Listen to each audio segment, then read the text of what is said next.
কবরে যদি চাদর দেওয়াই লাগে তাহলে রাসূল করিম সাল্লাল্লাহু আলাইহি ওয়াসাল্লামের কবরের উপরে সোনার সুতা দিয়ে চাদর দেওয়া উচিত ছিল। তুলার সুতা না, সোনার সুতা।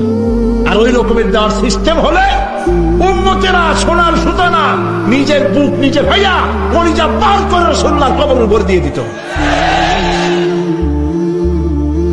নবীর পরে সম্মান সাহাবায়ে কেরামদের কবরের উপরে চাদর নাই, আগরবাতি নাই, মোমবাতি নাই, গোলাপ পানি নাই, গম্বুজ নাই। মাজার একটা হইছে, সেটারে গম্বুজ বানাইতে হবে। কেন গম্বুজ বানাবে? দরকারটা কি? তওবা করুন, জিন্দেগিতে আর কোনদিন মাজারে কোনো সাহায্য করবেন, এক পয়সাও না।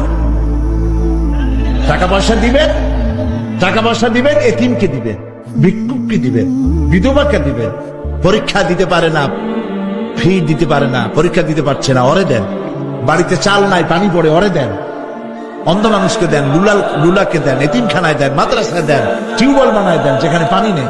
এই সব কাজ করেন, সওয়াব হবে। সুবহানাল্লাহ।